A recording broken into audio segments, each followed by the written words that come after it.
திருப்பி எங்க ஐயா எடப்பாடி திராவிட கொள்கை அண்ணா திராவிடம் அனைத்து இந்திய அண்ணா எல்லாத்தையும் தூக்கி போட்டு எனக்கு வேலை செய்யறாரு பாருங்க. தமிழர் உரிமை மீட்போம், தமிழ்நாட்டை காப்போம். அதான் நான் 15 வருஷமா பேசிட்டு இருக்கிற அரசியல், தமிழ் தேச அரசியல். இதுதான் அம்மையார் கனிமொழி. தமிழுக்கும் தமிழருக்கும் யார் உண்மையிலே பாடுபடுகிறாரோ அவருக்கு வாக்கு செலுத்துங்கள். அது எனக்கு தான் தெரியுதா உங்களுக்கு?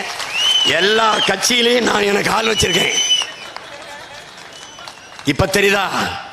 அதனால ஐயா ஐயா மோடி ஐயா, என் தம்பி எனக்கு வேலை செய்யறாருங்கிறத நீங்க கவனத்தில் வச்சுக்கிட்டு வேலை செய்யுங்க. நீங்க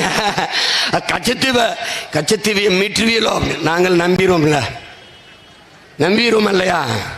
எப்படி இந்த 2 கோடி பேருக்கு வேலை நம்பணும், தந்துட்டீங்க.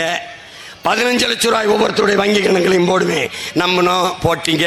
இன்னும் செலவழிச்சு முடியல, போட்டீங்க, செலவழிச்சு முடியல. பணம் செல்லாது. ஐயோ, கருப்பு பணம் ஒளிந்து விடும், ஊழல் ஒளிந்து விடும், பயங்கரவாதம் ஒளிந்து விடும், நம்பினோம், ஒளிஞ்சிருச்சு. நீங்க என்னைக்கு கருப்பு பணம் செல்லாது தீவிரவாதம் ஒளிமினீங்களோ சரியா 40 நாள்ல போட்டு தள்ளிட்டான். புல்வாமா மாவட்டத்தில் ஒளிஞ்ச பாடு இல்லை, 40 பேர் செத்த பாடாயிருச்சு, கதை முடிஞ்சு. அதுக்கப்புறம் 50 நாட்கள் பொறுத்து கொள்ளுங்கள், உங்களை சொர்க்கத்தில் கொண்டு வைக்கிறேன் என்று பல என் சொந்தக்காரம்பரம் செத்து அவனா சொர்க்கத்துக்கு போனானே ஒழிய நீங்க வச்ச பாடு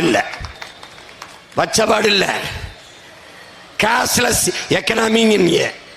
எஸ்பிஐ பேங்க்ல ஒரு வங்கியில காசு இல்லை, தலையில கை வச்சு எப்படி படுத்தாரு, அப்பா ஒரு வங்கியில பணம் இல்லை, கேஷ்லெஸ் எக்கனாமி ஓவர்.